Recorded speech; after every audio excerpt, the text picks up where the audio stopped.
Welcome to the Zachrilege cast.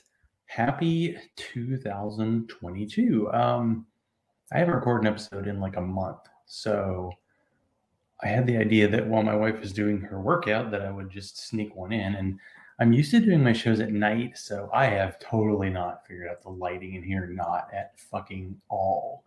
And when it's still kind of light, there's, the window behind me. There's the light overhead that's super bright, but if I turn it off, let me hit the button here and just show you. For the audio people are going to love this. It's kind of like either it's super bright or not. Let me see if let me do this. So I have like a little, no, that's good. That's real good. Nothing works. We're going to turn it off.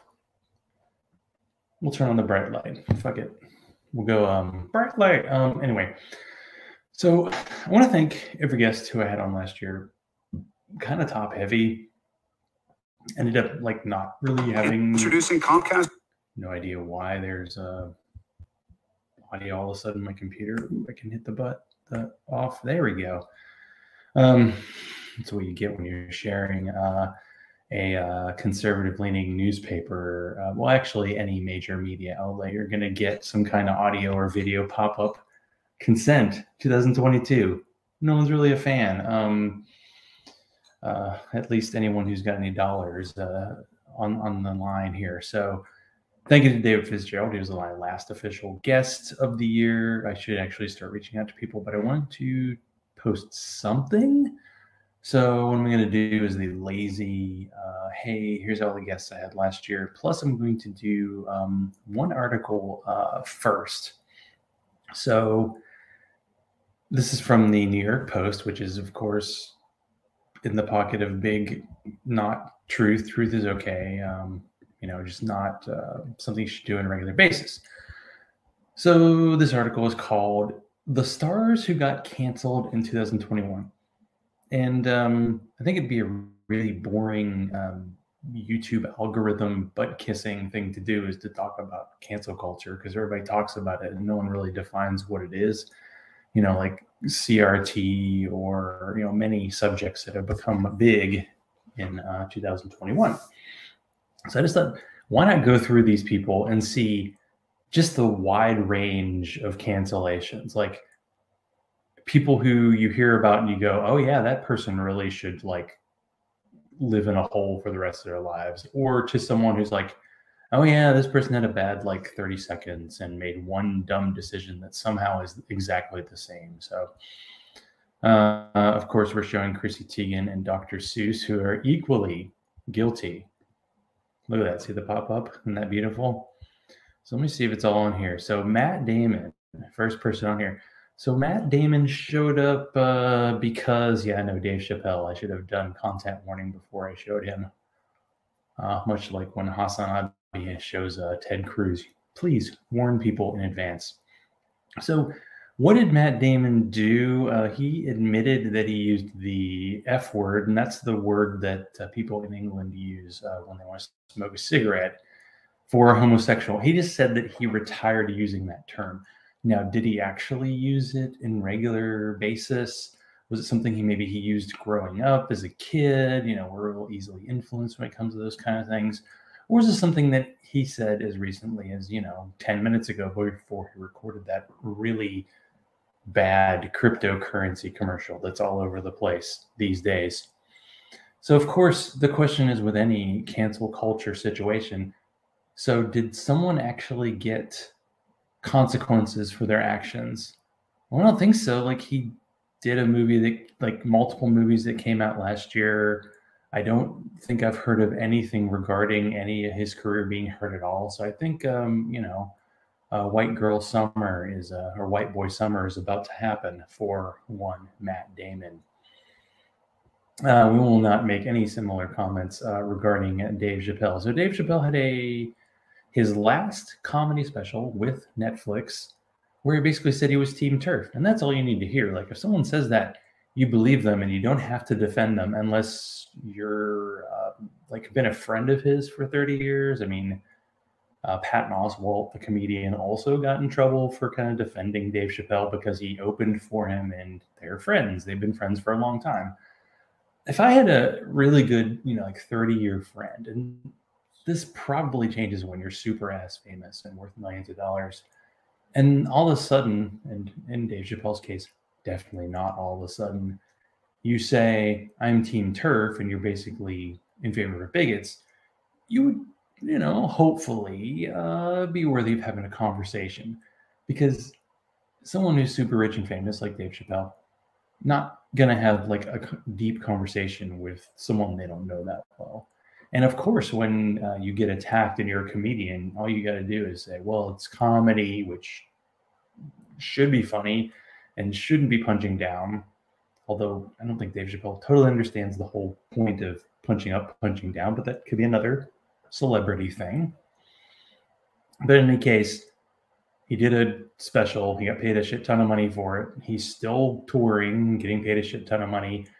I don't think his career has been affected at all. I just think there are a lot of people who actually bank on saying they've been canceled when they haven't, because that's definitely the case with him. So I don't know if Matt Damon and Dave Chappelle quite in the same level. I feel like actually the Matt Damon thing was almost a self-report. I mean, Matt Damon said it was a self-report. What Dave Chappelle said was kind of a self-report because he did it in his own comedy, but at the same time, I think he knew it was going to happen. So Chrissy Teigen, so model, apparently cyberbullying somebody in the past and telling someone to kill themselves.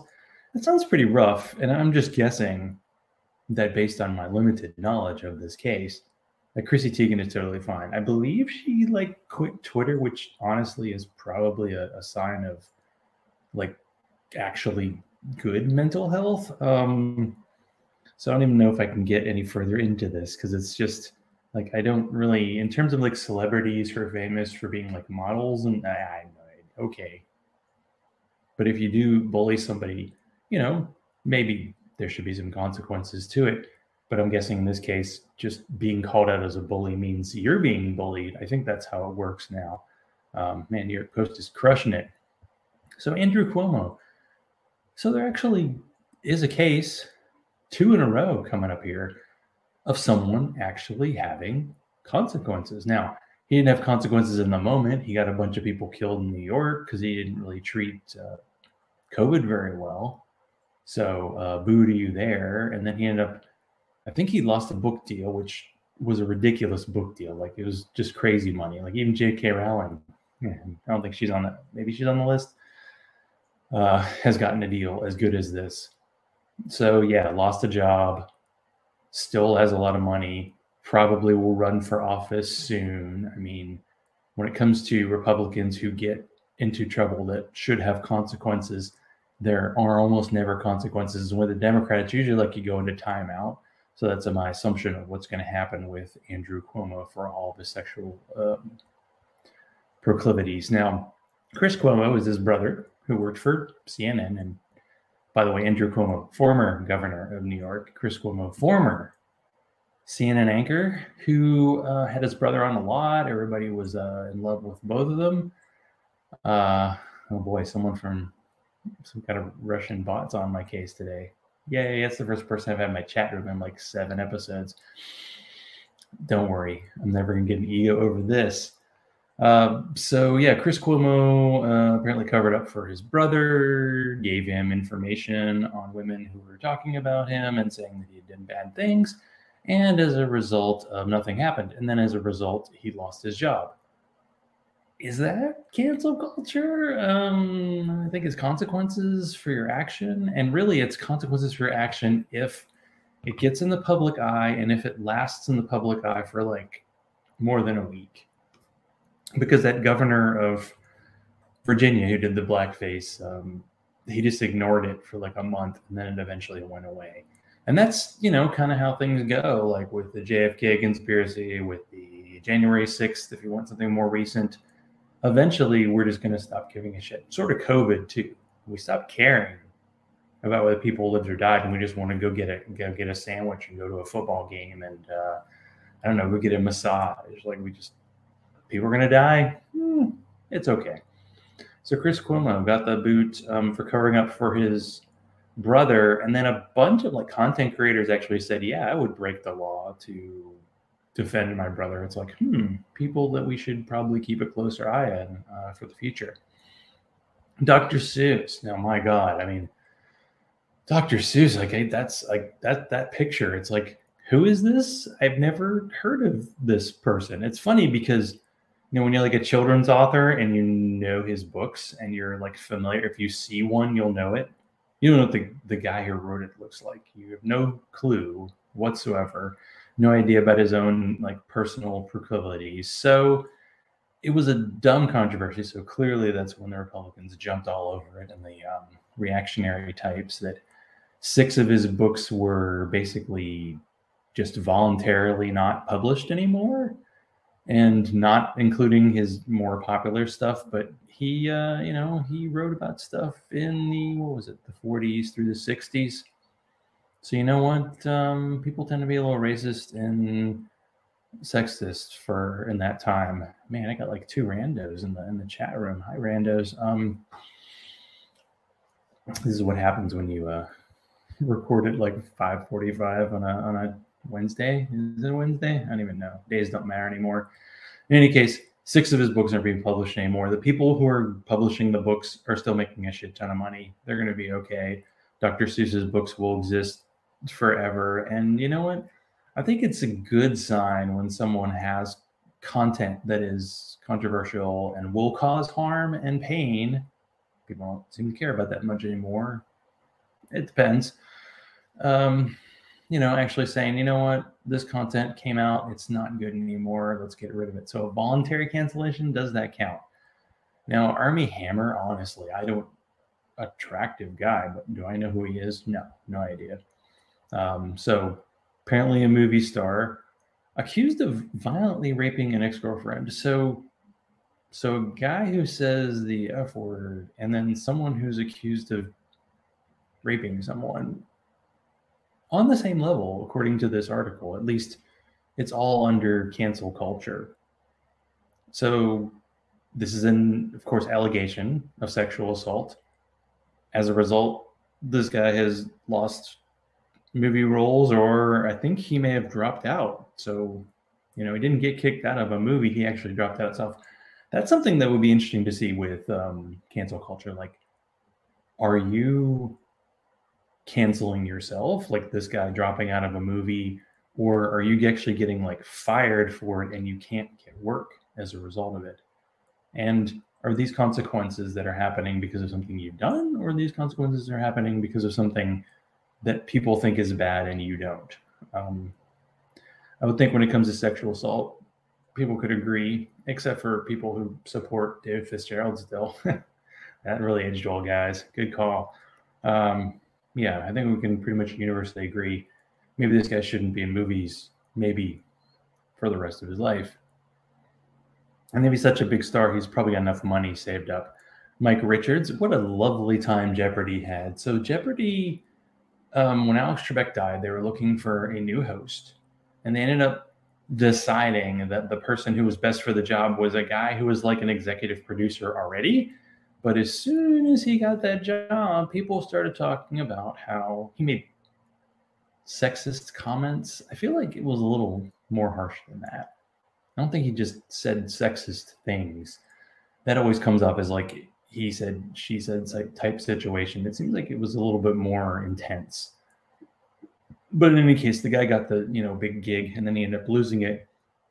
And then in replacements, the actress who was on, what was that show? That show about nerds. It was really dumb and had a laugh track. She was like an anti-vaxxer, and of course, Aaron Rodgers was another person who was going to be a host. He was a guest host, and he seems a little questionable himself. Hasn't been canceled though, because he's still playing football. So, yay him. And then someone who I'd never heard of before, DaBaby. And DaBaby made homophobic rants. When you make homophobic rants, This can help your career sometimes, especially if you're on the right wing side of things. So, you can always make a U-turn. I feel like, there's always career options over there. But if you make a homophobic rant and then you talk about AIDS being like the fault of gay people and the kind of just terrible stuff that killed thousands of people in the 80s, yeah, maybe, maybe you want to back off for a while. It does seem like an apology was made, but it was like, I have to make an apology. And clearly the people who were apologized to were like, I don't think so. Which, you know what? That does happen a lot with like the trans community. And I understand why people are like on the fence. Like, so you have trans people who just want to exist. And then you have people who basically say they shouldn't exist. And you're like trying to decide who's right. Tough one, right? Just substitute trans for atheist, and you should, pretty quickly decide which side you are on things. And then I think this is the last one, Demi Lovato. So this is another person I've barely ever heard of. So came in as non-binary. Congrats to that.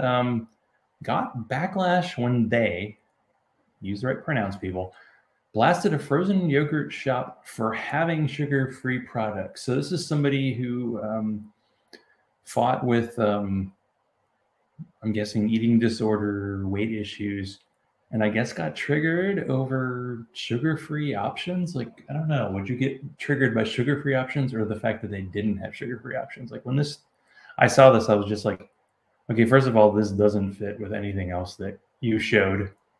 And second of all, okay, that sounds dumb, but I don't care.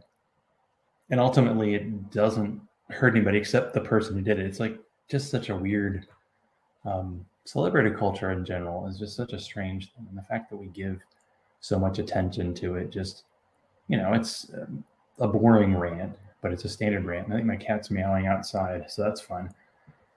So let me stop sharing this. I actually haven't done that before. It's actually nicer now in the dark. Let me see. I'm going to do a light check again. Sorry for the audio people. That's most of you. It's just dead. I've been trying to get a good audio setup and a video setup, and it's just not going to happen.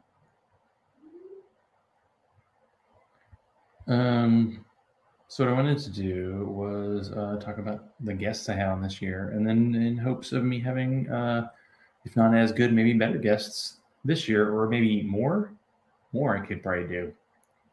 Because I had like 30 episodes this year, and I think I probably did like 20 free guests because I ended up just repeating. So I started last year interviewing Mandisa Thomas. I've had her on 2 or 3 times. I probably should have her on again.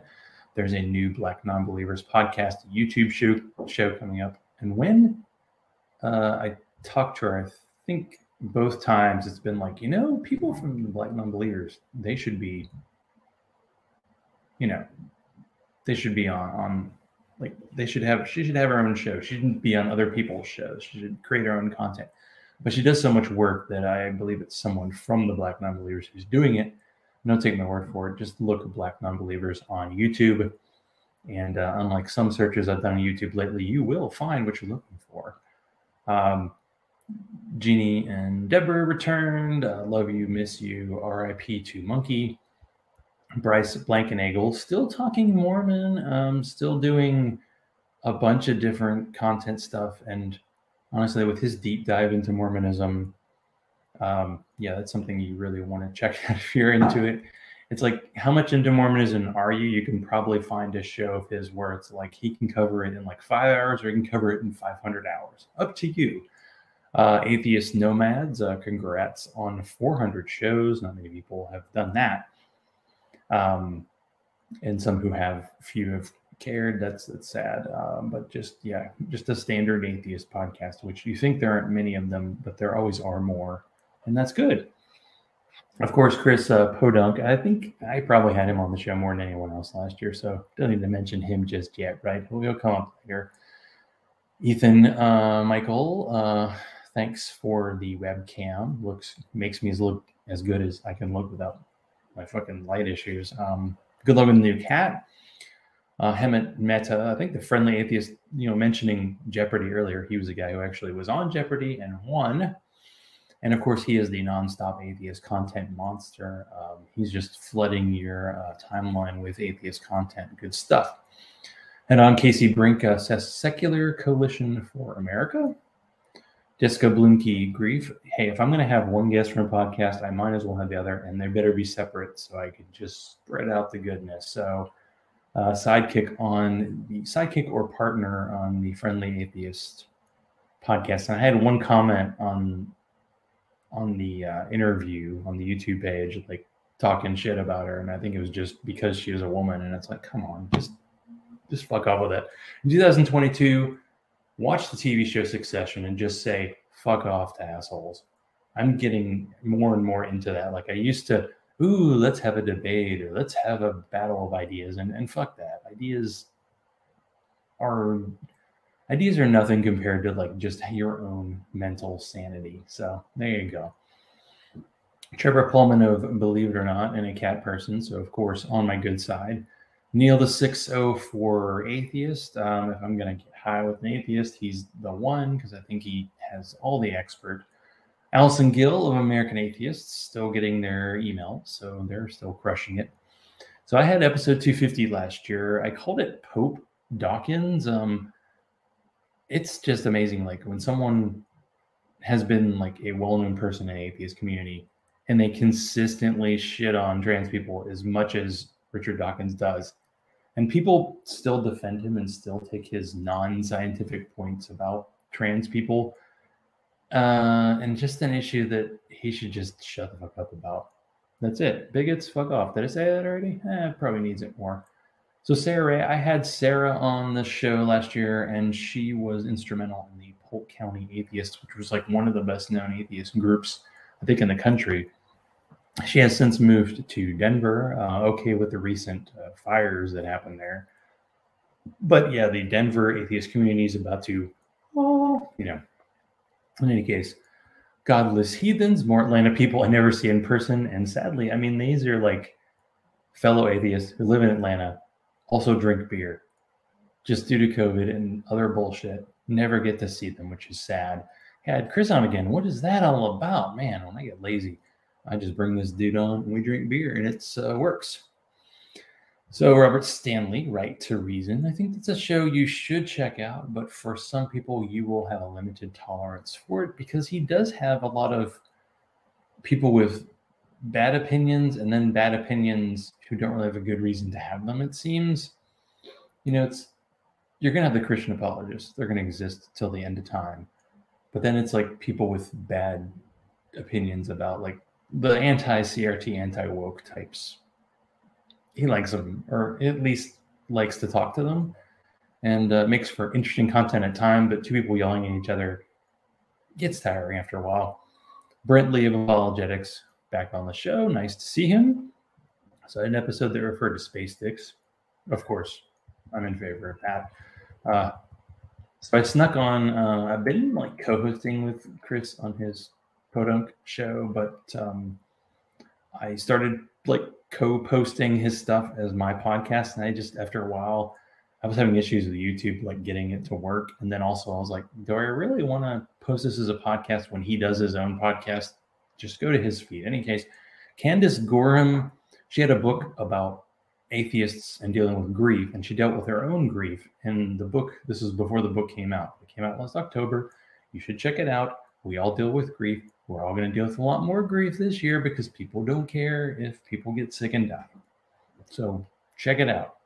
I know, kind of negative, but it's a necessary thing. Like, we have to figure out how to cope with things. 2. Another culture war episode where I had Chris on. Had Reggie Beloved. I had him on twice. I had him on once talking about Haiti. This was after Haiti had gone through, it was like an earthquake. Their president had been assassinated. It was just a total fuckfest. What happened to Haiti? And he tried to raise money for them. Reggie has a great story about being a veteran. He's been in Afghanistan. He's been in Iraq. Not too many people can say that. He's also a police officer, and at the moment is dealing with a job where you cannot work from home, and a lot of people have COVID, and I'm wondering how many of those people are vaccinated. So yeah, he came on later in the year to talk about the Faithless Forum. I just wanted to hear about atheist conferences. I don't like the American Atheist Conference is in Atlanta this year, but I don't know. It's in like 4 months, and the way things are going, it's hard to say if it's going to actually, happen this year. Yeah, no, Chris is Chris, who was half my guest last year, might as well show up in the chat. I just wanted to sneak in an episode just so I could actually have one this year, and we'll see if I actually get guests. So episodes 261 and 266, the previous episode, David Fitzgerald. First one was talking about his trilogy, Time Shards. If you like science fiction, kind of alternate history, I think you should check it out. Of course, if you're a science fiction author, you can't have an idea that just gets completed in like one book. You have to have a series, and a trilogy is almost like, weak ass shit, right? Chris with the Dune 400 books, so yeah, the fact that he did 3 books, still good. Actually, he did a trilogy on Jesus mythicism, and we did an episode last month, or it might have been the end of November, talking about Bart Ehrman actually talking about Jesus mythicism for a rarity, and kind of tearing apart his arguments, because we think he should know better. How often do people actually know better?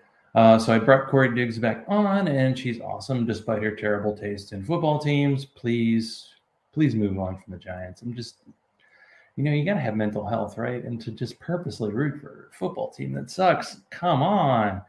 Dr. Darren Slade had him on, another content monster. Please check out the Global Center for Religious Research. Man, show notes are going to suck this week. I think I talked about stouts with Chris, and I think there might be 1 or 2 left in the world that we haven't tried. In fact, last night I was at a Japanese restaurant, and I thought, man, I'm going to have to drink Asahi or some, lager light piss water. And they actually had a porter, and it was good. I thought it was going to be like super bitter, the kind of beer Chris likes. And it actually wasn't. It was quite flavorful and tasty, and I enjoyed it, and I had a great time. Ate a lot of food. Might be the last time in a restaurant, maybe ever. So, sometimes do you want to know if something is the last time in your life or not? And in this case, at the moment, I didn't. So, yay, enjoyed myself. Had a bunch of Japanese food. So what did I accomplish last year? It took me a little while to actually think about this. So I painted this office. The lighting situation, let's not get into it. I got a new job. I actually have like benefits and time off and the kind of thing every American should have. But as long as things are going the way they are, don't bet on it. 30 podcast episodes. I know of the whole time. I can't remember now. Am I 6 years into this mess? I think I'm 7. Yeah, exactly. I think this is a personal low. So maybe I can defeat that probably easy, or I could finish lower as well. Also didn't get COVID, and found out a couple weeks ago. I had my parents in town, and then brother and sister-in-law came over briefly Sunday, like 2 weekends ago, and then found out like a week and a half later that my sister-in-law and my nephew had COVID, and that's a common story I'm hearing a lot with friends. I mean, you hear about people who have COVID, but now you hear about like it's every other person you know has it, and that's not going to get any better over the next while.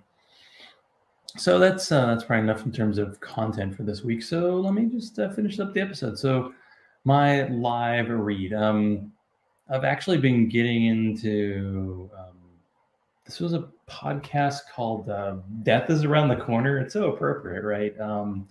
And they had a 5-episode thread on the whole JFK thing, and I have been just soaking in that information lately, but I'm not going to get into that now because that could be my live read for the next episode. So I'm going to do a personal one here. So I say so a lot. On my regular Twitter account where I talk mostly about fantasy football and beer, I quoted a song from the band They Might Be Giants, which is probably one of my two favorite bands ever. I've been following them since, I don't know, early 90s. And got a response from a podcast called Don't Let's Start. You have to think, like, in terms of your podcast, like, how deep is this podcast getting into the subject that you want to know more about? So these are two musicians who have been doing this They Might Be Giants podcast for a few years. I was listening to the album. They have an album called Apollo 18. It came out the year I started college. And they did an episode about that album, except no, they did 6 episodes about that. They talked about each song for about 30 minutes a pop. And if you like the band, you're going to like the podcast. If you don't, you're not going to. So that's not your cup of tea, clearly go check out Hazan Abi on YouTube. That's what I do. So if you want to support this show, I don't really charge patrons anymore. I don't really give them that much extra. I might have to come up with a patron bonus this time. Maybe I need to post another picture of my cat chasing treats, because that's way more entertaining than this. Be like Freethinker215, Alan Marks, Q-Man, Chris, never heard of him, Larry, Daryl, the other Daryl. Go to patreon.com/Zachrilege. Follow me on Twitter, like Zachrilege Cast page on Facebook. Send all mail to zachrilege.cast@gmail.com. People keep encouraging me. Maybe I'll actually reach out and get some guests. There are a bunch of people doing interesting stuff right now. Or maybe we just need a show that's, say, a distraction. Like, let's talk about TV. Let's talk about video games. Let's talk about beer, anything that helps you get through the day.